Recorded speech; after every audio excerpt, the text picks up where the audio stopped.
성원이 되었으므로 제256회 익산시의회 제2차 정례위 제2차 본회의를 개의하겠습니다.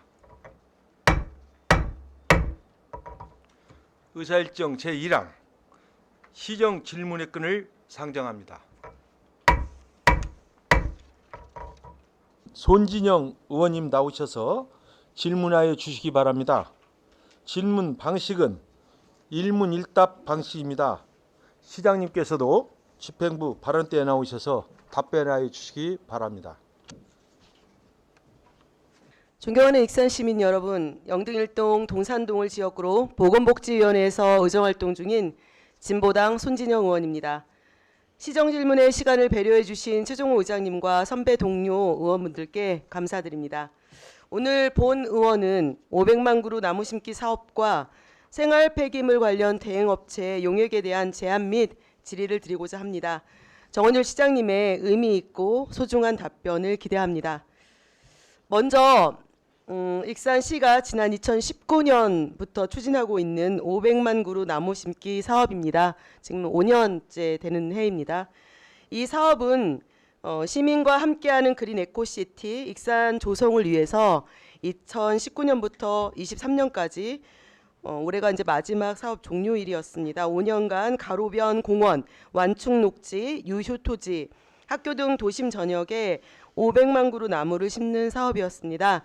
최초 사업 계획서를 보니까요. 공공 부문에 265억 정도, 그리고 민간 부문은 15억, 약 한 280억 이상을 예측하셨고, 공공 부문에서는 480만 주를 좀 심겠다. 그리고 민간 부문에서는 20만 주를 목표로 하였습니다. 올해 마치기로 한 500만 그루 나무 심기 사업은 근린공원 민간특례 사업 추진 일정이 좀 늦어짐에 따라서 2년 더 연장하기로 하였습니다. 맞죠, 시장님? 네. 네네네. 시장님이 생각하시는 여태까지 5년 동안 쭉 이렇게 이 사업을 해오셨는데 500만 그루 나무 심기를 통해서 이루고자 하는 목표가 있을 거고, 이거에 대한 사업의 성과 2년 연장은 되었지만 이제 얼추 거의 대부분 마무리에 들어섰기 때문에 있을 거라고 생각하고 있습니다. 시장님 답변 부탁드릴게요.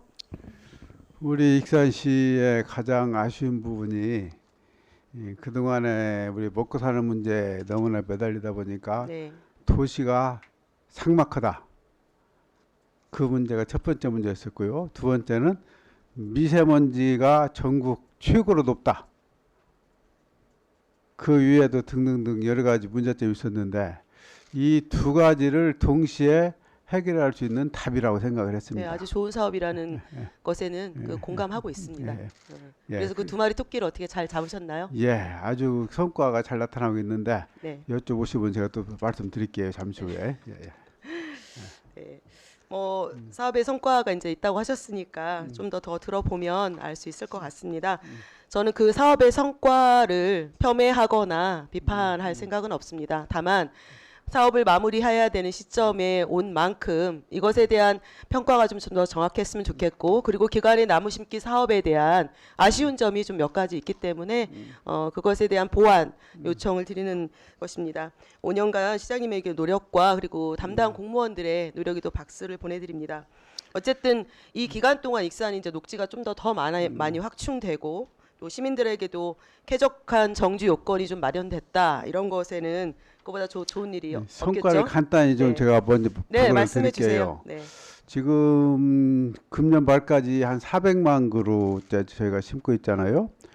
400만 그루째 지금 심고 있는데 이렇게 해서 저희들이 그 성과를 측정해 보니까 먼저 미세먼지가 우리 도로변에 좀 대청소가 8개가 있거든요. 네. 그것들 베타선법이라고 그 공법에 의해서 측정해 보니까 5년 전보다도 미세먼지는 17.7%가 줄어들었고 초미세먼지는 27.6%가 줄어들었습니다. 그 당시에 전국에서 최고로 높다 그런 미세먼지가 지금은 그 얘기가 쏙 들어갔죠. 그리고 네. 전라북도에서도 3시 중에서 익산이 항상 미세먼지가 제일 좋습니다. 그것은 저는 이 효과라고 생각을 하고요. 그 다음에 또 그 도시 경관, 도시숲 조성 관련해서는 지금 그 공원과 도시 숲이 83개소가 늘어났어요.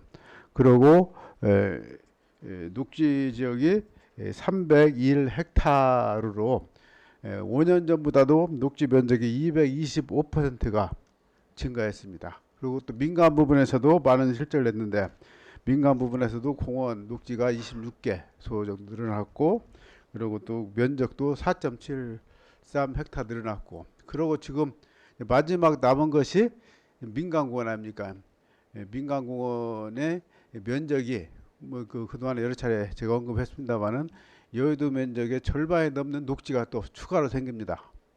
그러면 이제 이게 미세먼지 흡입 효과가 나무 한 그루당 1년에 37.6g, 35.7g을 미세먼지를 빨아들여요. 그래서 이런 나무가 47그루면은 경유차 한 대가 1년 동안 품는 미세먼지를 다 빨아들인다. 그러면 지금 우리 400만 그루 심었다고 그랬잖아요. 그것을 이렇게 환산해 보면은 경유차 8만 2천 대가 내품는 미세먼지를 다 해소를 하는데 우리 익산시가 등록된 경유차가 몇 대냐? 6만 대거든요. 6만 대 충분히 미세먼지는 해결이 된다. 이렇게 말씀을 드리고 그 위에도 나무는 이산화탄소를 빨아들이고 산소를 뱉죠. 네. 그 공기를 정화하는 그 효과가 굉장히 큽니다. 그리고 그건 어린 나무보다는 네. 오래된 나무들이 훨씬 더 그 역할을 많이 하고 있습니다. 예. 그래서 그 통계적으로 봐도 1년에 한 2.5톤 정도 이산화탄소를 흡수를 해서 1.8톤 일산화탄소, 네. 산소를 내뿜는다. 그렇게 되어 있습니다. 네. 다 말씀. 예. 네. 거의 대부분 그런 부분에 대해서는 공감하는 바입니다. 시민들도 좋아하시기도 하고 좋은 말씀해 주셨는데요. 다만 그 평가, 그러니까 즉 이 나무를 많이 심음으로 인해서 미세먼지가 저감했다라는 인과관계가 오늘의 실제 토론의 뭐 쟁점은 아닙니다만 말씀하신 결과가 뭐 전라북도 대기질 평가 보고서에 따라서 말씀하신 것 같은데 저도 그거 자료 봤거든요. 보통은 익산시의 미세먼지는 전라북도의 미세먼지, 초미세먼지는 우리 자체적인 것보다는 외부 유입, 그러니까 중국발 이런 외부 유입에 의해서 많이 발생하고 있다라고 많이 그때 연구 발표가 났었고요. 그렇죠. 2020년도에 코로나가 또 마침 생기면서 그런 해외에서 유입되는 것들이 많이 차단되는 효과가 좀 있었습니다. 국외 영향이 감소됐다던가 국내에서의 또 활동이 매우 그때는 많이 없었기 때문에 미세먼지가 좀 더 개선된 것으로 판단하고 있습니다. 저는 시장님이 이 사업과 이런 여러 가지 것들이 저는 맞물려서 좋은 시너지를 낼 수 그렇죠. 있겠다 이렇게 단순히 생각하고 있습니다. 나무 심은 것만의 효과는 아니고 네. 여러 가지 요소가 이제 복합적으로 작용한 건데 다만 전주군산 익산 3시 상대 평가한 거, 상대 비교한 거 그것은 의미가 있을 것이다 그렇게 생각을 합니다. 중간에 평가는 좀 했나요? 이것에 대한?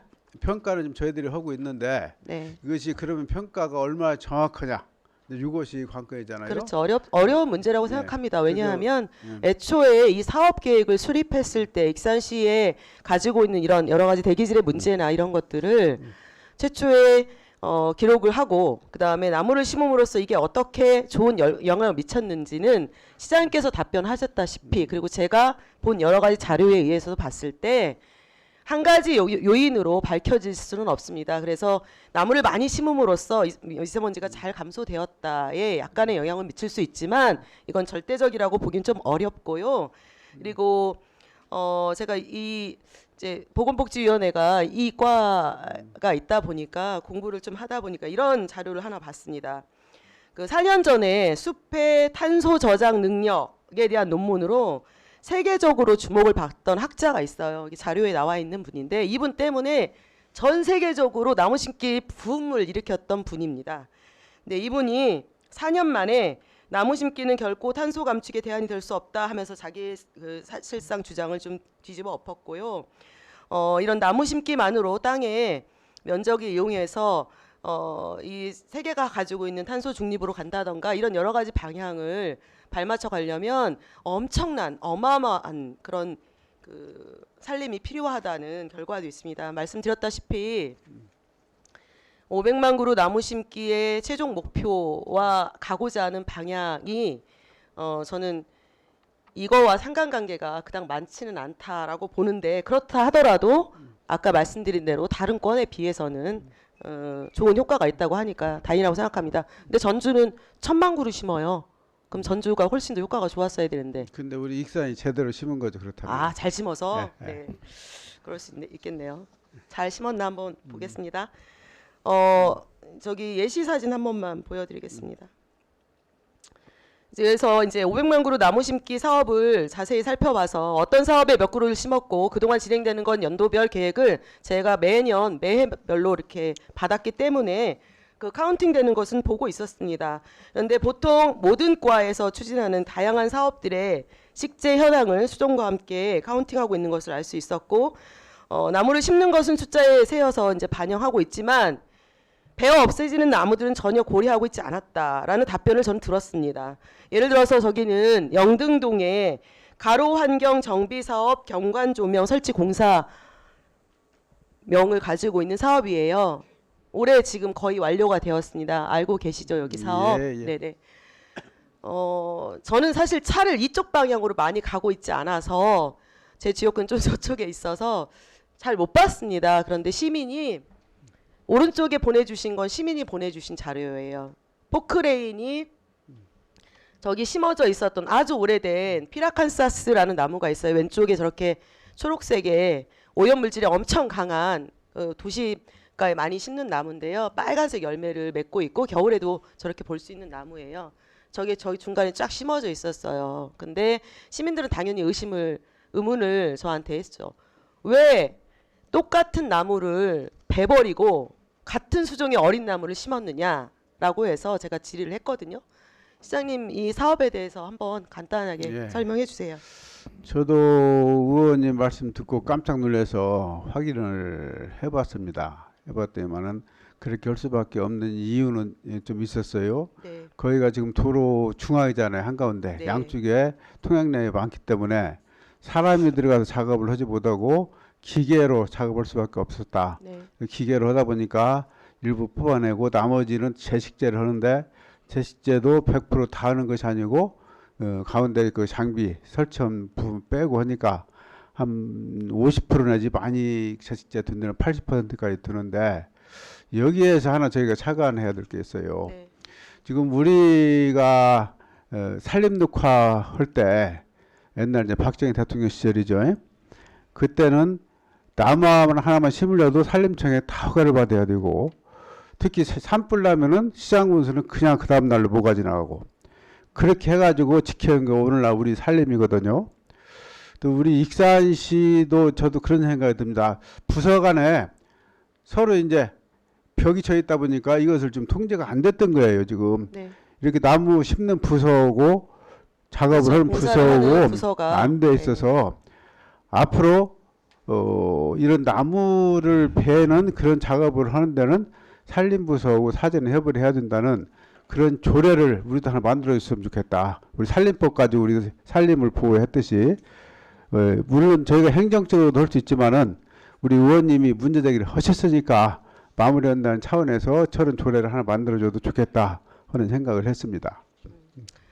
비단 한 사례를 말씀드리는 게 아니고 제가 요 최근 근래에 여러 가지 사례를 계속해서 접해왔기 때문에 지금만의 문제를 말씀드리는 건 그러니까요. 아니에요. 예, 그리고 제가 5년 전부터 시작했을 때부터 아마 그 전에도 있었던 여러 가지 관행, 저는 나쁜 관행이라고 생각하고 있는데요. 왜냐하면 앞으로 이렇게 나무를 심고 도시의 미관을 가꾸는 문제는 익산시의 미래랑도 직결되어 있고, 시장님께서 말씀하셨다시피 2마리 토끼 다 잡아야 되는 거잖아요. 그 기간 동안에 해야 되는 문제이기 때문에 저는 이 한 사례만을 들고 말씀드리는 게 아니라 전반적인 행정의 문제에 그러게요. 대해서 말씀드리는 그래도 겁니다. 제도적 장치를 하나 만들어 네. 줬으면 좋겠다. 그런 제안을 제가 거꾸로 네, 드린 네, 네. 거죠. 네, 네. 조례를 만들어야 되겠네요. 네, 네. 그래서 저는 이런 사례를 보면서 시장님께서는 500만 그루 나무 심기 사업을 해야겠다. 그리고 나는 5년 전부터 이렇게 쭉 추진해 왔다라고 매번 시민들한테도 녹색 도시를 만들겠다라는 시정의 방향에 대해서 말씀하고 계신데 이제 해당 과들은 그런 점에 좀 민감하지 못했다. 그래서 머리와 몸통이 좀 따로 놓은 것 같다. 이런 언밸런스한 느낌을 좀 받았습니다. 예, 예. 뒤에 것도 잠깐만 그냥 잠깐만 사진만 보여주세요. 의원님들도 보셔야 되니까. 저기도 제가 제보 받고 달려갔던 곳인데요. 종합운동장에 지금 사면 보강 개선 사업을 아마 거의 다 마무리했을 겁니다. 그래서 저거 왜 배냐고 어떤 분이 질의를 하셔가지고 제가 현장에 잠깐 갔어요. 그래서 현장에서 확인했을 때 해당 과의 답변은 의원님 여긴 고사된 이미 죽은 나무들은 다 베버리는 게 맞고요. 뿌리가 너무 오래돼가지고 사용하기 좀 어렵습니다. 그리고 일부 나무들은 살려서 다시 식재를 할 겁니다. 이렇게 말씀하셨는데 제가 현장에 가봤을 때는 살리는 나무는 사실 거의 찾아보지 못했고 또 똑같이 저렇게 되어 있었습니다. 아까 앞에 피라칸사스 문제나 이런 문제도 시장님께서 말씀하신 것처럼 좀 부서 간의 협조뿐만 아니라 시정의 방향이 어디로 가고 있는지에 대한 공무원들의 같이 협조나 이런 것들 그리고 시장님이 지도력이 쫙 미쳐줘야 되는데 예. 그런 것들이 좀 아쉬움이 있네요. 그래서 그 조례 만들어지기 전까지는 저희가 행정적으로 서로 협의를 하도록 이렇게 조치를 하겠습니다만 네네네 그렇게 해주셔야 될 것 그런 같습니다. 틀이 좀 만들어 했으면 좋겠다 하는 생각이 좀 네. 듭니다. 예. 네, 저 시민들이 엄청 화를 많이 내시더라고요. 왜 10년도 넘은 나무를 왜 베버리고 왜 같은 종을 심냐? 이거 예산 낭비 아니냐? 이런 질책을 익산시는 피해가기 좀 어려울 수 있겠다 이렇게 싶기도 합니다. 이런 거에 대한 명확한 답변이 있어야 될 것 같고요. 앞으로도 이런 일이 좀 발생치 않았으면 좋겠다 이렇게 싶습니다. 시장님께서 제도적인 장치뿐만 아니라 부서 간 협조 이렇게 해주신다고 예. 하니까 좀 더 잘 진행될 수 있도록 저희도 잘 보겠습니다. 그리고 또 하나는 주로 이제 이런 비판이 좀 많아요. 나무 심는 거 좋은데 너무 전시행정이다. 이 그루스에만 너무 집중하는 거 아니냐. 왜냐? 제가 여러 가지 사업을 봤더니 신흥공원 아까 질의에도 다른 분들 말씀에도 하셨더라고요. 1인 1정원학기뿐만 아니라 꽃바람 정원, 뭐 계절꽃 단지를 조성한다든가 어울림 정원, 민간 정원 이런 수많은 정원들을 많이 늘리셨다라고 말씀하셨고 이런 저는 모든 초하류까지 다 이 500만 그루에 합산하는 게 이 500만 그루 나무 심기의 취지와 맞는가 이런 생각이 저는 좀 들었는데 시장님은 어떻게 생각하십니까? 글쎄요. 그 수치는 사실은 물리적으로 정확할 수가 없는 거죠. 그것은 네. 상징적인 의미가 있는 것이고요. 네. 어림 잡아서 이제 500만 그루, 그냥 다음에는 1000만 그루 심겠다 이제 이런 것인데 네. 그러면 하나하나 카운트했다고 말씀하시니까 그 사실인지는 모르겠습니다만은 그래서 해마다 저희가 저희 과에서 보고를 받아요. 예. 22년도에는 예, 이만큼 예. 식재를 다 했고요. 예. 23년도에는 이렇게 할 그러니까 겁니다. 그렇게 지금 이게 제가 볼 때는 보고를 좀 잘못 받으셨던지 아니면 이해를 네. 잘못했던지 하는 것이 아닌가 하는 이해를 좀 할 수 있게 한번 하는 해봐 순간 주십시오. 지금 예를 들어서 우리가 그 민자공원을 포함을 하기 때문에 2년의 기간을 또 늘렸다. 너무나 또 그 숫자에 연연해서 왜 그것도 그 숫자 안 맞다고 그 2년 늘렸냐 이제 이런 식으로 말씀을 하신다고 들었는데 그것은 숫자를 맞추기 위해서 늘린 것이 아니고 본래 그 민간공원까지 합해서 500만 그루를 계획을 잡은 거예요 처음에. 네. 근데 민간공원 사업이 늦춰지니까 당연히 사업 기간이 2년 늦춰지는 것이죠. 저는 사업 기간의 연장에 대해서 말씀드린 건 아니고요. 그러니까 그래서 안 되면 더 오래 갈 수도 있고 네. 좀 더 빨리 끝낼 그래서 수도 이렇게 있는 우리 거예요. 형식적으로 숫자 맞추려고 그런 것은 네. 아니었다. 그런 말씀을 네. 드립니다. 예. 당연히 형식적인 숫자 맞추기 하시면 안 되죠. 그러면은 그거는 내가 이런 일을 했어라고 업적을 남기기 위한 것으로밖에 안 되고 실제적인 사업의 목표랑은 좀 부합하기 어려우니까요. 근데 이제 이런 것을 제가 자꾸 생각하게 된 건 이겁니다. 예를 들어서 교통섬에 봄꽃을 심고 여름꽃과 가을꽃을 심습니다. 식재 종류가 봄꽃, 여름꽃, 가을꽃 이렇게 나왔어요. 봄에 심어요.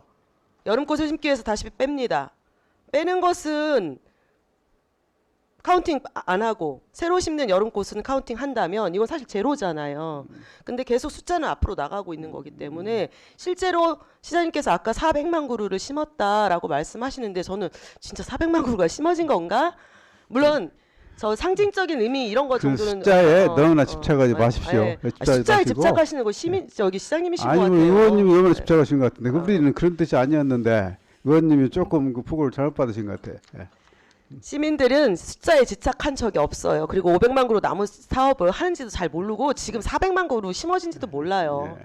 매해 저희가 보고를 받기 때문에 이 보고를 할 때 이런 사업을 했고 몇 그루 심었고 자꾸 말씀을 하시니까 아 시장님께서 이 500만 그루를 달성하기 위해서 열심히 노력하고 계신구나와 함께 이런 합리적인 아니요, 우리 질문을 할 수 있는 공무원들이 거죠. 그런 뜻으로 보겠을 리는 없는데 네. 우리 의원님이 그렇게 이해를 하신 것 같아요. 그 부분에. 예. 네. 시간이 지금 한 20분 정도 남았는데요. 제가 드리고자 하는 어떤 내용들은 시장님께서도 거의 많이 이해하셨을 거라고 생각은 듭니다. 제가 500만 그루 나무 심기 종합계획 수립의 그 기본 방향을 2019년도 작성된 자료인데 이렇게 써 있더라고요. 공사로 인해서 발생되는 수목 중 활용 가능한 나무들을 모아서 체계적으로 보호, 관리하여 각종 수목식재 사업의 재활용 그리고 이제 수목으로 가치가 없다고 판단되는 경우에는 폐기 처분을 유도 이렇게 돼 있습니다. 그 말은 잘 살 수 있는 나무들은 잘 살게 해주고 그리고 유휴지에 잘 식재할 수 있으면 식재하게 해주고 그다음에 고사된 나무나 뿌리가 뭔가 문제 있는 나무들은 이제 제거하고 그렇게 해야지 이 500만 그루 나무 심기 사업이 훨씬 더 의미 있고 좋은 평가를 저는 받을 거라고 생각하고 있습니다. 맞죠, 시장님? 예, 당연한 말씀이죠. 예. 그래서 너무 숫자의 카운팅보다는 실제적으로 내용을 좀 꽉꽉 잘 채워가는 그런 사업이기를 바랍니다. 두 번째 질문 드리겠습니다. 지금 우리 시의 생활 폐기물 관련 대행업체 용역에 대한 제안 및 질의를 통해서 익산시의 개선책을 좀 얘기하고자 합니다. 제가 2024년도 우리가 이제 본예산 좀 있으면 통과가 될 건데요.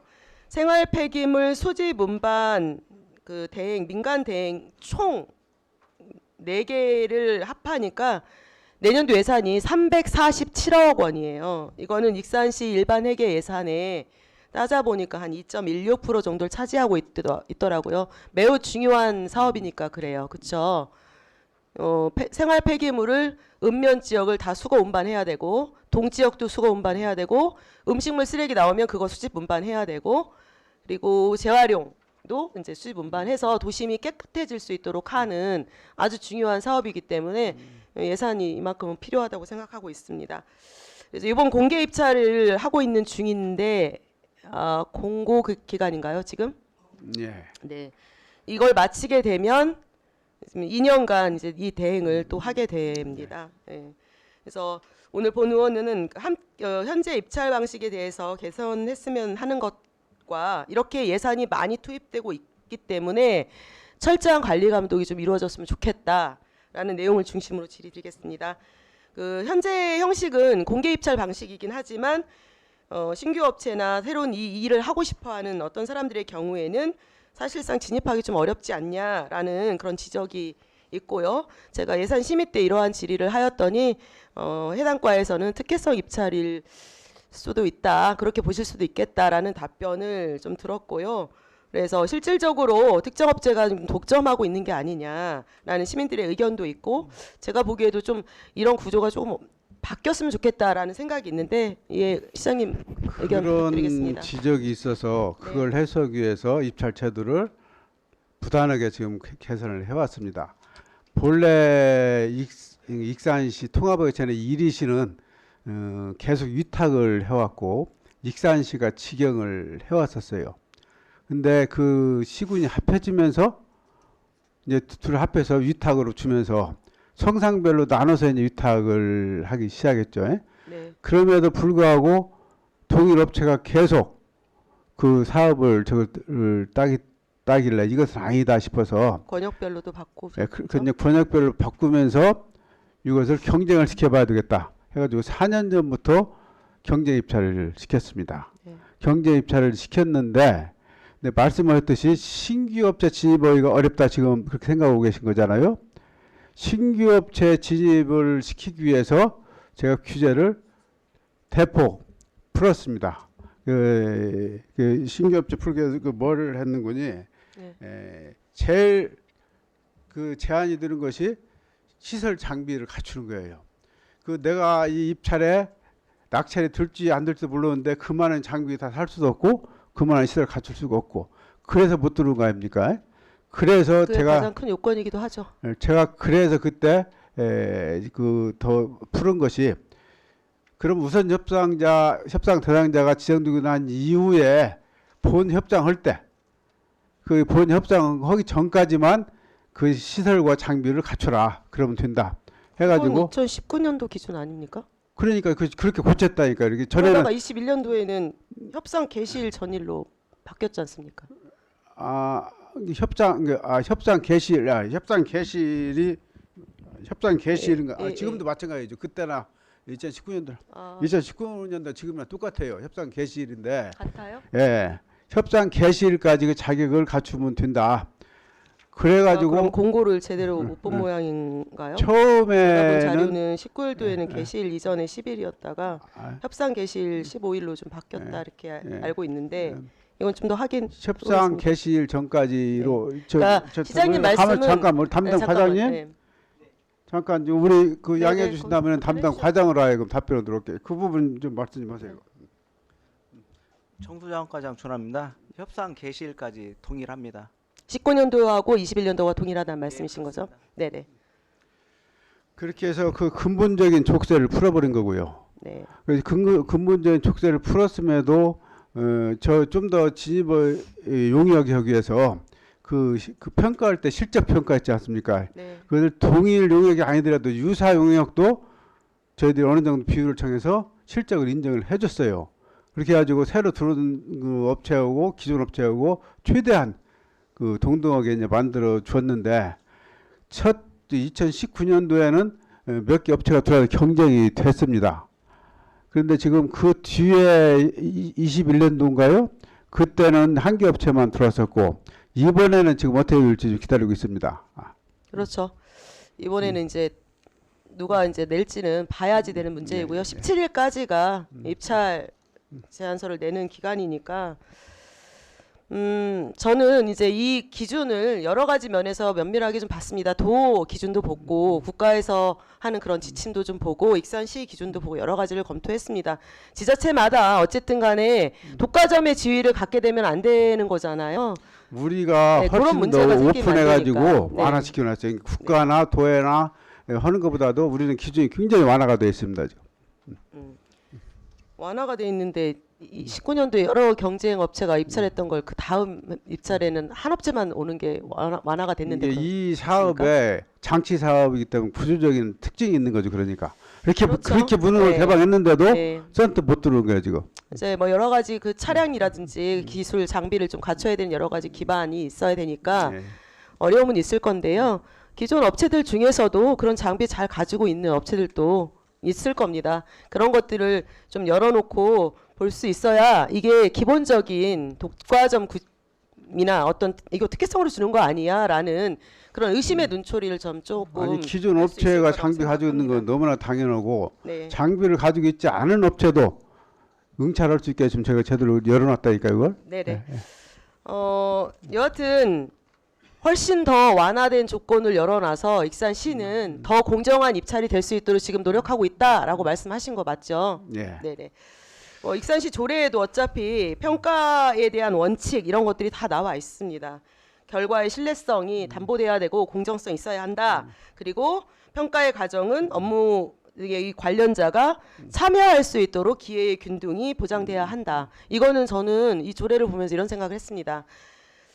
이건 국가, 우리 익산시 그리고 일반 시민들한테도 뭔가 경쟁이 되거나 할 때는 통용되는 대원칙이다라고 생각하는 그런 시민들의 상식이고 이 상식선이 익산시도 잘 이루어져야 한다라는 생각을 했고요. 시장님께서 이렇게 자신 있게 공정한 기준 그리고 완화된 기준으로 잘 되고 있으니 올해 경제 입찰도 어떻게 되는지 좀 보면 더 좋을 것 같습니다. 그래서 잘 경쟁이 돼야지만 예. 어쨌든 간에 한 업체, 기존 업체가 좀 더 유리할 수는 있어요. 전 그건 인정합니다. 그 유리한 그 업체도 다소 긴장감을 가지고 이 서비스를 어떻게 높일 것인가를 2년간 운영할 수 있지 않을까라는 생각을 합니다. 그런 문제는 지금 모든 시민들이 우려하고 있는 그 걱정인데 네. 우리 의원님께서도 혹시 주위에 아는 업체들 있으면 적극적으로 참여하도록 좀 권장 좀 해주시고 어떤 저보다 시장님께서 아는 업체가 더 아니 많지 않으시겠습니까? 저희들은 계속 지금 아니 권장을 삼성 했어요. 시장님께서 아니 모르는 업체를 저희가 동료를 하고 호선의원이 어떻게 있는데 하겠습니까? 동료를 제가 하고 있는데 이것도 부족하다고 하시니까 그러면은 또 더 추천할 때 있으면 추천하시라 네. 그런 말씀 드린 거죠. 네, 나타나면 저도 추천드리겠습니다. 제가 왜 자꾸 이런 일에 대해서 시장님한테도 제안을 드리고 이런 얘기를 드리냐면 예산도 예산이지만 어쨌든 간에 2년간 이 대형 업무를 해야 된단 말입니다. 이 대형 업무가 잘 되도록 하는 것이 중요하고 앞으로 언제까지 우리 이렇게 대행 이런 문제가 있을 때마다 계속 이런 질의를 그리고 답변을 시행정과 의회는 계속 공방을 할 것인가 이런 생각도 듭니다. 왜냐하면 제가 지난번에 어떤 사례를 봤냐면 서울시 마포구에서 22년도에 공정거래위원회가 시정명령을 내렸고 과징금을 8억 4천만 원 발표를 했어요. 서울시 마포구 업체들한테.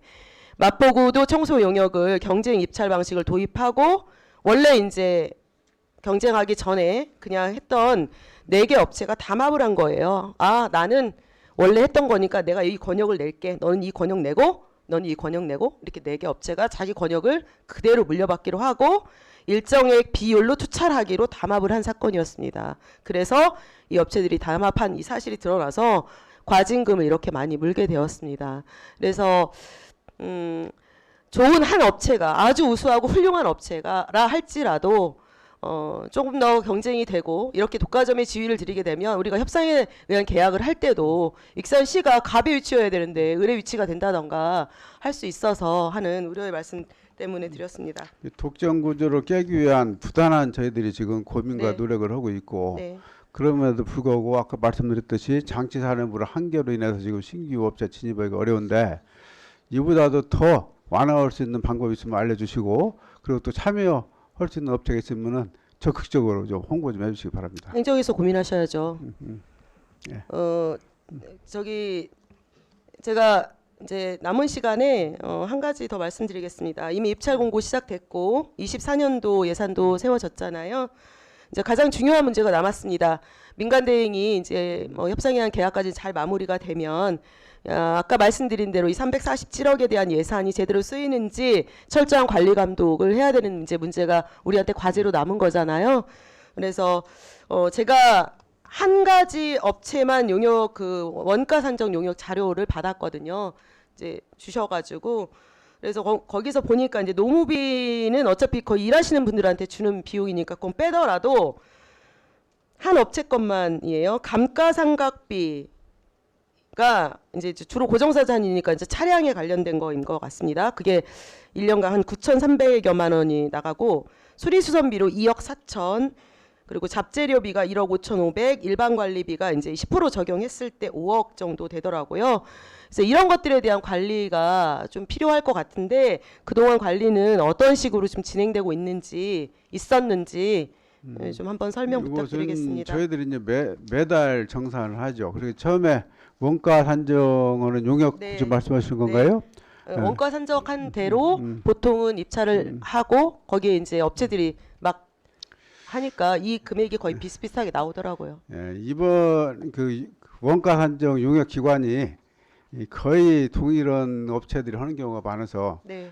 가급적이면 저희들이 교체해서 다른 업체로 이제 바꾸려고 노력을 하고 있고 이번에도 사실은 그 입찰을 한번 했다가 공고를 내렸죠. 네. 그것도 사실은 원가 업체 그 업체가 한 것을 아무래도 좀 신뢰가 덜 가서 저희가 이거 전반적으로 금액을 다운시켜서 다시 지금 공고를 낸 상황이 됩니다. 상황이 되고 업체를 바꾸지는 않고 그냥 A 바꿀 업체. 수는 없는 거죠. 바꿀 수는 네. 없는 거고 이제 다시 입찰을 해봐야 되니까 어쨌든 그래서 그 업체한테 돌아가는 이윤을 최소한으로 적게 만들고, 그리고 모든 업체들이 경쟁을 통해서 여기에 참여할 수 있도록 하는 것이 이제 저희들의 목표입니다. 네. 그리고 제 말은 이제 내년도부터 이제 당연히 대응을 계속 할 거니까 그 동안도 이런 관리를 쭉 해오셨을 거 아닙니까? 달마다 영수증 제출이라든지 그런 그런 건 것들에 하죠. 대해서 예, 예. 매번 잘 관리 감독하고 있다는 말씀이신 거죠? 예. 네네. 매달 정산합니다. 네네네. 그리고 연말에 이제 1년간 종합 정산을 해서 그 집행 잔액이나 이자 같은 거 있으면 저희들이 환수하고 돌려받습니다. 네, 그동안 혹시 뭔가 잘못 쓰여져서 환수를 받거나 뭐 이런 사례가 있었나요? 저도 그- 자료가 없기 때문에. 그런 것은 저한테도 말씀 안 해주셔서 아니, 담당 저도 과장한테 네. 답변 네, 드리도록 해야 되겠습니다. 예. 말씀해 보세요. 청수자원과장 준합니다. 그런 사례는 없고요. 저희가 매월 정산을 하고 있는데 세금 계산서, 그다음에 견적서, 사진 이런 각종 증빙자료, 카드 자료를 확인하고 정산하고 있습니다. 네, 알겠습니다. 우리 의원님이 자꾸 질문서에 없는 그 질문을 하니까 지금 담당 과장이 답변을 해야 아, 네, 되는데, 알겠습니다. 사실은 성실한 답변을 받으려면은 질문서를 성실하게 만들어야 돼요. 그 다른 의원님들 다 질문서 제대로 만들어 왔는데 우리 의원님들만, 손 의원님만 이상하게 하면 질문서 안 주니까 저희도 뭘 준비해야 될지 모르고. 질문서를 안 드렸다니요? 아, 제목만 줬지 내용 안 줬잖아요. 이게 좀 내용에 대해 물어보는 건데, 물어보는 거에 대해서는 지난번에 저희 드렸습니다. 그거. 아니 그런 거 없어요. 지금 보면 제목만 했지 내용이 아니, 없어. 다른 내용이. 의원님들은 제목 말고 뭐가 있습니까? 아니 내용이 다 왔죠. 내용이 왔으니까 어떤 성실하게 내용이 왔다는 말씀입니까? 질문 내용이 자세하게 오니까 자세하게 답변을 드렸고. 아, 지금 충분히 답변 잘하고 계십니다. 아니 지금 네. 내 그 담당 과장이 자꾸 답변하는 이유가, 우리 의원님이 초선 의원님이니까 좀 부지런해야 되는데 좀 다른 의원님들이 열심히 하는데 왜 이게 네, 좀 더 질문 제가 만드는 부지런하도록 과정도 하겠습니다. 질문 지금 4분 만드는 정도 남아가지고 만드는 네. 과정도 공부거든요. 네, 이 알겠습니다. 질문 열심히 만들어 공부를 하셔가지고 질문에 질문을 있는 거 하셔야지. 말씀드리겠습니다. 네, 그래서 네. 관리 앞으로도 감독을 좀 철저히 해주십사 질문을 하는 제대로 성실하게 좀 말씀입니다. 만들어 주시면은 네. 성실하게 답변해드리겠다, 그런 말씀을 드리는 겁니다. 네네. 질문에 있는 내용 그러면 하겠습니다. 지금 한 3분 정도 남아서 뒷부분에 답변은 좀 짧게 하면 더 좋겠다 이런 생각이 들고 있습니다. 아까 제가 감가상각비랑 연구용역비 아니 그 수리수선비 이런 말씀을 한 건 어쨌든 간에 관용차 대신 다른 그 업체들의 차가 많이 있으니까 대부분 관용차를 좀 더 많이 늘렸으면 좋겠다라는 의견입니다. 그래서 지난번에도 익산시 올해 예산에 관용차가 이제 한 대 반영됐더라고요. 좀 더 늘려거나 이랬으면 좋겠는데, 그러면 아까처럼 뭐 진입장벽을 좀 더 낮추기도 할 수 있고 또 익산시도 감가상각비도 좀 줄일 수 있지 않나라는 생각인데, 그에 대한 시장님 제 질문서에 있는 내용 답변해 주세요. 예, 그게 조삼모사거든요. 네. 그 조삼모사예요? 예, 관용차를 집어넣나 민간 업체가 차를 네. 집어넣나 결과는 똑같습니다. 다만 관용차는 우리가 미리 사는 것이고, 이거 업체가 사는 것은 감가상각으로 매년 돌려주는 것이고, 결과 다른 예산을 세워야죠. 그러니까 그 예산을 빼고 어떻게 아니, 하는 말씀이 아니 아니라. 그렇지 아니고 미리 우리가 사는 것이냐, 그렇지 않으면 업체가 사고 매년 감가상각에서 그것을 보상해 주는 것이냐. 근데 금액은 같아요 결국은. 근데 어떤 방식으로 하냐 그 문제인데, 우리가 미리 다 하려면은 예산이 많이 드니까 쉽게 말하면 유상으로 사는 거나 마찬가지입니다. 그것은 그렇게 해서 결과적으로는 그 차이가 없다, 그런 말씀을 드리겠습니다. 감가상각비를 줄이면 익산시 예산을 줄일 수 있다는 저는 의견을 드렸는데, 시장님께서는 지금 이렇게 위탁으로 해서 감가상각비를 나가도 그 돈이 그 돈이다라는 그렇죠, 말씀이신 똑같은 거죠? 거죠. 예. 네네. 그렇지 않다는 얘기를 좀 더 하고 싶은데 시간이 좀 많이 없고 질문 외의 것은 또 하지 말라고 하셔서 네, 제가 마지막 좀 더 발언을 하면서 좀 마무리를 하는 게 좋겠습니다. 제가 시장님께 이렇게 이런 질문을 드리는 것은 익산시의 되게 중요한 청소 행정이라는 것은 엄청 중요한 문제이고, 이 담당하시는 이 공무원들의 노고를 제가 모르지 않습니다. 시장님께서도 엄청 많이 신경 쓰고 있는 것도 알고 있고요. 다만 지금 계속해서 민간 대행을 그러면 언제까지 우리가 이렇게 할 것이냐. 익산시도 이 청소행정 전반에 대해서 좀 검토를 한번 돌아볼, 어차피 지금 시작하면 이제 2년간 그 대행해야 된단 말입니다. 2년간의 시간이 저희한테 있습니다. 이사님, 시장님과 저희 임기가 거의 그쯤 끝나요. 그래서 이 2년 동안 그래도 가능하면 다음을 좀 준비할 수 있었으면 좋겠다. 그래서 관용차도 좀 더 늘릴 수 있는 방법도 좀 고민해 주시라는 말씀이고, 조금이라도 좀 경쟁이 될 수 있었으면 좋겠다라는 뜻입니다. 그래서 청소 행정에 대한 전반적인 검토 용역 뭐 이런 걸 좀 했으면 좋겠고, 그리고 직영으로 전환한 여러 가지 사례들이 있는 지자체가 있는데 이분들도 이렇게 결정한 여러 가지 고민과 노력이 좀 있었을 것 같습니다. 시도 그런 노력들을 지금 하고 있는 것으로 알고는 있지만 좀 그런 것들을 해주셨으면 좋겠다라는 생각이 듭니다. 그 분야는 지금 거꾸로인데 지금 위탁하고 있는 데가 직영으로 전환하는 곳은 많지가 않고 직영을 하는 곳은 전부 다 위탁하는 추세로 이제 바뀌었어요. 그래서 네. 또 옛날 행정안전부의 지침도 그렇게 나와 있고 그래서 계속 지금 그 위탁업체가 늘어나는데 그러면은 그 직영으로 하면은 훨씬 더 효과적일 것이 아니냐 이제 그런 저는 그런 연구 용지 자료도 봤기 때문에 의심이 원래 이제 지자체에서 의심이 들 수도 위탁을, 있는데 네, 그렇죠. 그렇게 하려면 그러한 여러 가지 검토를 다 같이 해보자라는 행정적인 뜻입니다. 네. 문제점이 뭐라는 것은 나중에 보고를 받으시기 바랍니다. 알겠습니다. 손진영 의원님 그리고 시장님 수고하셨습니다. 네, 다음은 신용 의원님 나오셔서 질문하여 주시기 바랍니다. 질문 방식은 일괄 질문 답변 방식입니다. 사랑하는 시민 여러분 안녕하십니까. 삼성동과 영등 2동 3기면을 지역구로 기획행정위원회에서 의정활동 중인 신용 의원입니다. 먼저 익산시의 복리 증진을 위해 의정활동에 매진하고 계시는 의장님과 여러 의원님들의 노고에 감사드리며 어려워지는 서민 경제 활성화를 위해 불철주야 노력하시는 정원율 시장님과 관계 공무원들의 노고에도 진심 어린 격려의 말씀을 드립니다. 먼저 LG화학의 이전 문제에 대해 질의하겠습니다. 여러분도 잘 아시다시피 우리 시는 계속 인구 감소 추세에 있습니다. 이 시와 익산군의 통합 당시 33만 명이었던 인구가 불과 20여 년 사이에 27만 명으로 감소하였습니다. 인구 감소가 우리 시만의 문제가 아니라 전국 대부분의 지자체가 고민하고 있는 문제이지만 우리 시는 인구 감소 관심 지역으로 지정될 정도로 그 정도가 심각한 수준입니다. 물론 우리 시에서도 이를 타개하기 위해 여러 시책을 추진하고 계시지만 백약이 무효인 상황이며 그 중에서도 일자리 감소에 가장 큰 어려움으로 대두되고 있습니다. 당연하게도 일자리를 늘리는 가장 좋은 방법은 기업 유치를 하는 것입니다. 그런데 최근 동향을 살펴보면 우리 시는 이를 약해하는 것 같아 우려하는 이들이 적지 않습니다.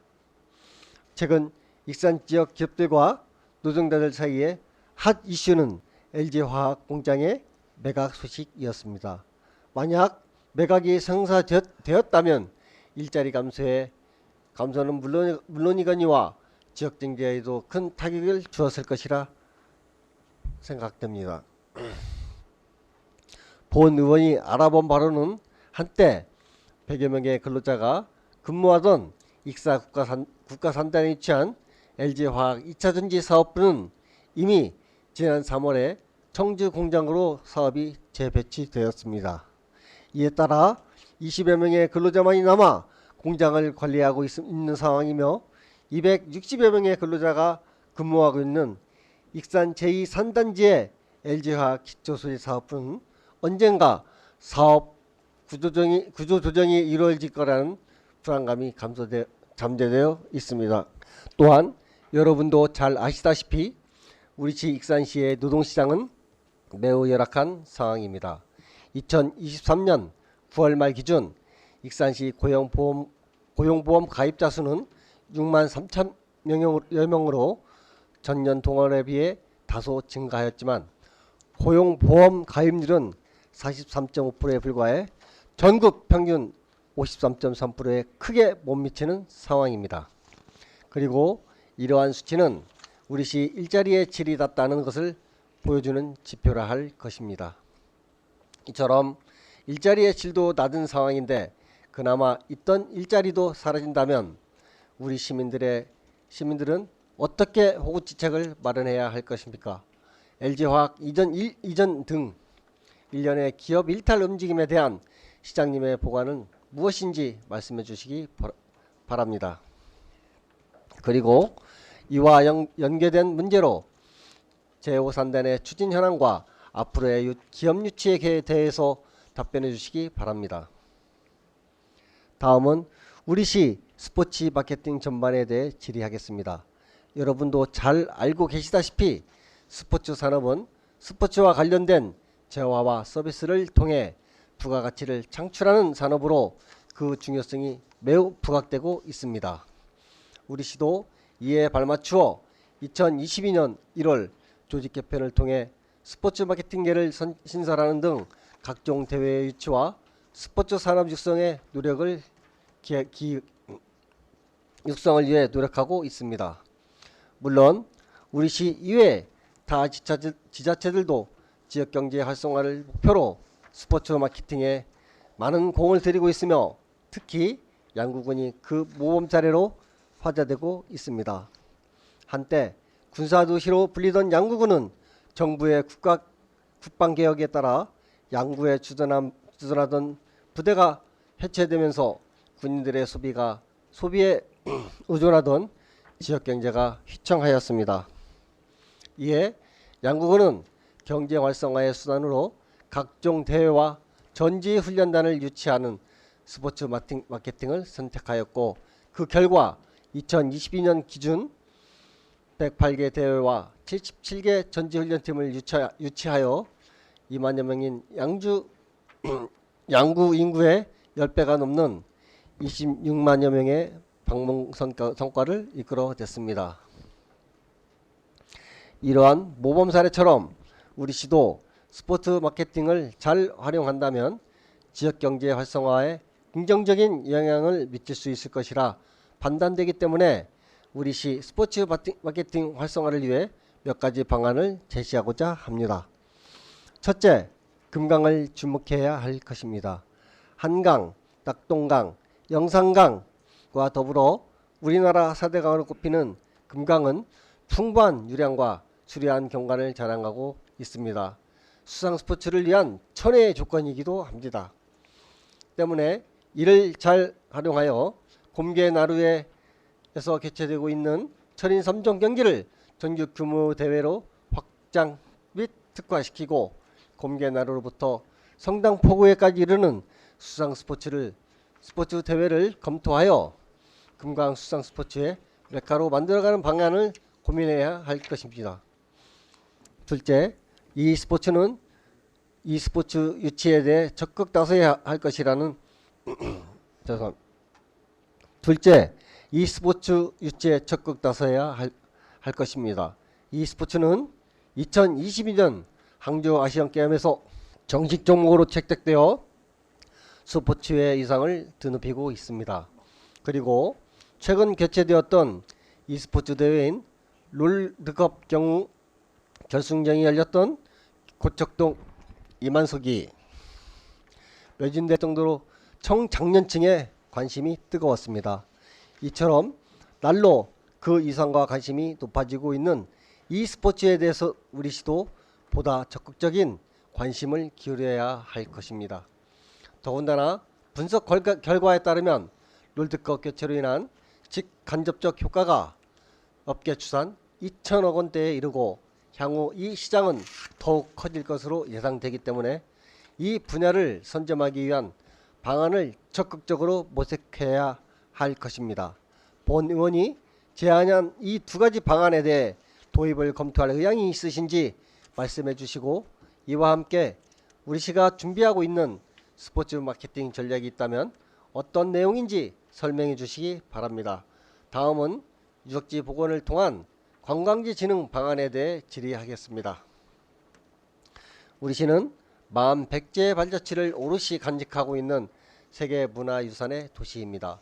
그리하여 인구는 공주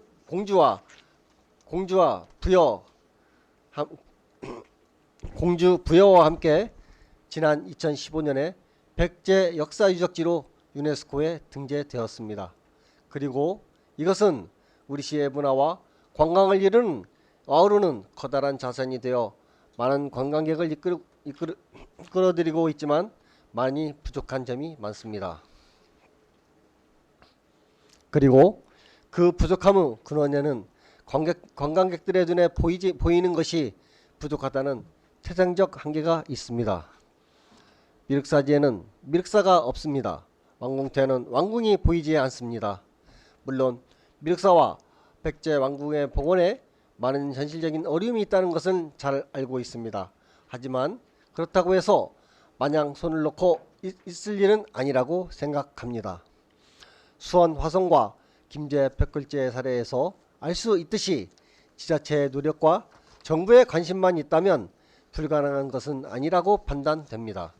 조선 정조 때 축조된 수원 화성은 한국 전쟁 당시 일부가 파괴되었으나 화성 설계도를 기록한 수원 화성 의궤도를 바탕으로 복원하여 1997년 유네스코 세계문화유산으로 등록되었으며 지금은 수원을 대표하는 문화재로서 많은 관광객을 끌어들이고 있습니다.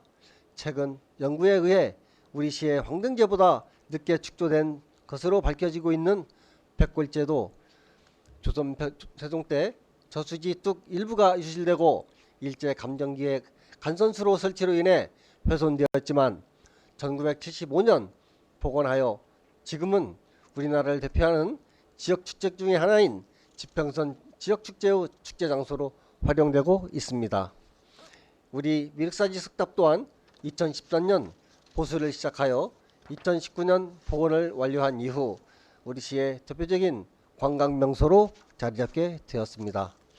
복원 이전과 이후 방문객 수를 비교해 보면 복원 전인 2016년부터 2018년까지 3년간 평균 18만 명의 방문에 그쳤지만 복원 후인 2019년부터 2021년까지 3년간은 평균 45만 명이 방문하여 약 3배 가까이 증가하였습니다. 이러한 사례들을 살펴봤을 때 미륵사지뿐만 아닌 왕궁리 백제 왕궁터에 대한 복원도 진지하게 고려해 볼 때라 판단되옵니다. 이에 대한 시장님의 생각은 어떠하신지 질문하겠습니다. 앞으로 말씀드린 바와 같이 법과 제도 그리고 여건상 어려움이 많다는 것은 잘 알고 있습니다. 하지만 안 된다고만 하지 말고 할 수 있는 방법을 찾아봐야 할 것입니다. 우리 후손들에게 미륵사와 백제 왕궁의 터만 물려줄 것이 아니라 미륵사와 백제 왕궁을 물려줄 수 있도록 노력하는 것이 또 다른 역사를 창조하는 것이자 미래 세대에 대한 우리들의 의무가 아니겠습니까? 이 부분에 대해 시장님의 견해를 밝혀주시고 이와 관련하여 관계부처와 협의한 내용이 있다면 그 내용도 말씀해 주시기 바랍니다. 이상으로 시정 질문을 마치겠습니다. 모쪼록 지금까지 본 의원이 언급한 문제들에 대해 시장님의 진솔하고 상세한 답변을 부탁드리며 우리 시민들의 보다 나은 내일을 위해 더욱 노력해 달라는 당부의 말씀을 시장님과 관계 공무원들께 당부드리며 발언을 마치겠습니다. 사랑하는 시민 여러분, 새해 복 많이 받으십시오. 감사합니다. 신용 의원님 수고하셨습니다. 다음은 시장님께서는 발언대에 나오셔서 답변하여 주시기 바랍니다. 먼저 LG화학이 지금 익산을 떠나려고 하는데 집행부에서는 뭘 하고 있는 거냐 그런 걱정이신 것 같습니다. 지금 LG화학이 내부적으로 좀 구조조정을 하고 있는 게 맞습니다. 그래서 그 자기들이 노후됐거나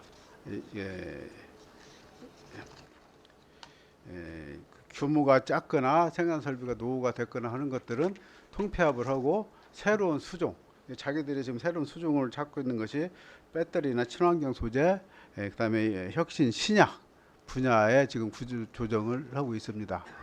우리 익산시 이거 하나만 놓고 분리라는 전반적 구조조정 계획을 놓고 설명을 드리면은 먼저 일산단에 있는 배터리 양극재는 지금 규모가 여기는 익산시는 총 4,000톤밖에 안 되는데 저희 청주 공장이 연간 7만 톤 생산하고 있습니다. 그래서 청주 공장으로 그것을 합하도록 내부 계획이 돼 있고, 그다음에 이산단에 있는 알루미늄 공장, 이것은 알루미늄 중에서도 기능성 알루미늄이 있고 일반 이제 범용 알루미늄이 있는데, 범용 알루미늄은 여수에 좀 큰 공장이 있으니까 여수로 옮기고 일반 알루미늄을 남겨놓고, 그러고 이제 또 하나 새로 신약 분야, 익산에는 새로 그 신약 분야가 새로 추가가 됩니다. 그래서 익산에 지금 다시 오는 것이 합성 신약이라고 의약품 공장이 한 1,000억 원 규모로 해가지고 지금 공장 그 토목공사를 이제 다 맞춰놓은 상태고, 근데 이거 구체적으로 이것은 제가 말씀드리기 조심스러운 것이 아직 기업 공시가 안 된 상황이기 때문에 이것은 제가 이 정도로만 말씀을 드리겠습니다. 그래서 전체적으로 보면은 일산단에 있는 그 100명이 근무하는 중에 80명이 그 청주로 간 건 맞아요. 20명이 여기 남았고, 그걸 매각을 지금 하려고 추진하고 있는데, 매각을 하는데도 지금 굴지에 우리 그 여기 D 업체나 P 업체가 지금 접촉을 하고 있는데, 어느 업체가 오든지 간에 지금 그 공장보다는 더 규모가 큰 공장들이 오기 때문에 저희들은 그 고용 승계만 잘 이루어지도록 하면 되겠다 하는 생각을 하고요. 이산단은 지금 그 260명 중에 범용 플라스틱을 제조하는 40명만 여수로 갖고 남은 260명은 여기 있습니다. 근데 문제는 260명도 나중에 또 그 공장 폐쇄하는 거 아니냐, 이제 이 걱정이신 것 같아요. 지금 걱정이신 것 같은데, 지금 기능성 플라스틱은 여기밖에 없어요. 이게 새로 만약에 이전하려면 새로 공장을 신설해야 되는 그런 것이기 때문에 사실은 기능성 공장 그 플라스틱은 가지 않을 것이다. 저는 그렇게 보고 있는 것이고, 세 번째 협상 신약 부분은 새로 이제 인력을 그 한 100명 이상 신규로 뽑기 때문에 전체로 봤을 때 우리 LG 화학만 듣고 봤을 때 인력이 줄어드는 것은 아니다. 그리고 일산단에 새로운 이제 D 업체나 P 업체가 인수를 하게 되면은 그만큼 또 고용이 새로 생기기 때문에 그렇게 우려할 사항은 아니지만은, 그래도 의원님 말씀대로 기업이 지금 빠져나가는 거 우리가 잘 지켜야죠. 지금 산토끼만 중요한 것이 아니고 집토끼도 지켜주는 거 아니냐, 이제 그런 관점에서 말씀해 주신 것 같은데, 저희들이 그것은 그 예의 주시하고 잘 관리를 하겠다 하는 말씀으로 답변을 가름하고요. 그다음에 두 번째 말씀하신 것이 스포츠 마케팅. 스포츠 마케팅이 이제 굉장히 중요하죠. 저희도 작년부터 스포츠 마케팅을 대대적으로 시작을 해서 작년에 16개 종목에 46개 전국 대회를 유치를 했습니다. 그리고 또 그 전지훈련은 한 10개 팀 정도를 했고, 근데 이제 사례를 들은 게 인천이든가 양평이든가요? 거기는 그보다도 훨씬 많은 100개 이상 대회를 유치했는데 우리는 시지역인데 왜 이거밖에 못하냐, 이제 그런 걱정이신 것 같아요. 근데 제가 작년에 해보니까 결국 마케팅을 해서 전국대 일주일 하면은 주로 이제 혜택을 보는 곳이 숙박업소, 요식업소, 일부 택시, 이제 그 정도거든요. 그 정도인데 우리가 이것을 계속 더 투자를 해서 확대를 해야 될 것인가, 이것을 한번 진지하게 고민해 볼 필요가 있다. 우리 전체 시민들한테 골고루 혜택이 가야 되는 것인데 이것은 특정 업종에만 혜택이 가는 그런 문제가 있어서 더 확대하는 문제는 신중하게 생각을 하겠다는 말씀 드리고요. 내년도에는 현재까지 확정된 것이면 34개 지금 전국대회가 확정이 돼 있고, 전지훈련이 12개 지금 그 종목에서 전지훈련 계획이 돼 있고, 그 중에 동계훈련이 6개입니다. 그래서 이런 내년에도 계속 뭐 유치는 하겠습니다만은, 저는 지금 작년에 했던 한 50개 정도 대회를 유치하는 것이 우리 익산으로서는 적정 수준이 아닌가 이렇게 생각을 합니다. 전국대회 있을 때마다 이제 지역이 난리가 나는 것이, 거기에 물건 완전히 그냥 저녁에 싹쓸이 됐다가 또 아침에 물건이 안 돼가지고 다시 들여오는 경우가 있고, 또 식당도 항상 또 갑자기 그 특정 지역만 모이니까 식당도 계속 부족하다는 저희들이 또 민원을 받고 있고, 또 숙소는 아직 부족하다니까는 못 씁니다만은 안 듣습니다만은 그분들이 한때는 좀 욕심을 부려가지고 그 바가지 씌운다는 그 비난을 많이 받았는데 그것은 자정 결여 대회를 해서 이제 어느 정도 정리가 이제 된 걸로 알고 있습니다. 하여튼 그 더 필요하다고 그 판단이 되면은 추경 예산을 편성을 해서라도 계속 그 유치를 하겠다는 말씀을 드리고요. 그다음에 금강변에 지금 그 철인 3종 경기 그 지난 전국체전 때 설치를 해가지고 저희들이 잘 써먹습니다. 대한민국에서 가장 큰 그 훌륭한 철인 3종 경기장으로 정평이 나 있어서 각종 전국대회뿐만 아니라 국제대회도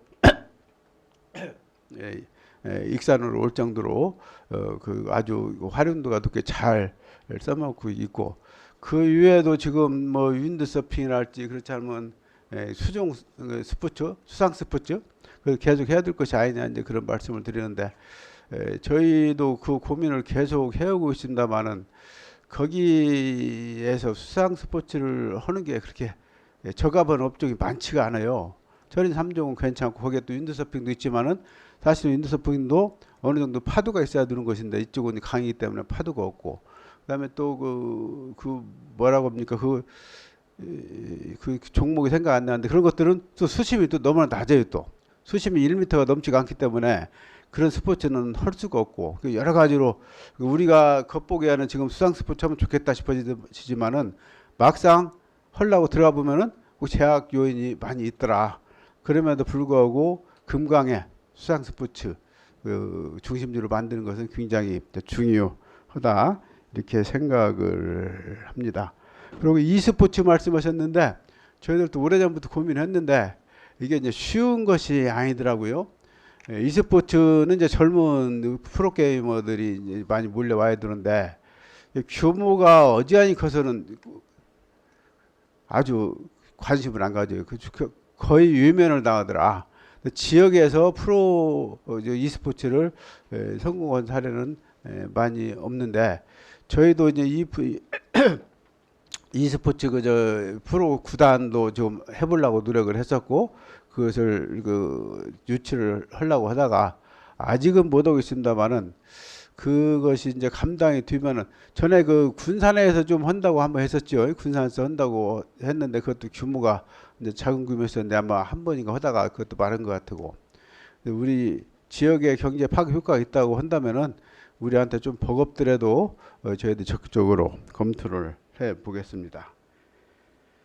그리고 유적지 복원 말씀하셨는데 사실은 욕심이 나죠. 우리 미륵사지 가면은 미륵사가 있어야 되고 왕궁이 가면 왕궁이 있어야 되는데 이거 지금 빈 공간이니까 그런데 또 한편 생각해 보면은 복원하는 것이 전부냐? 복원을 하면은 물리적으로 복원되는 그 순간 딱 하나로 끝나는 거예요. 그런데 여백으로 남겨놓으면은 사람들마다 각자 자기가 상상하고 생각하는 그런 미륵사지를 다 볼 수가 있어요.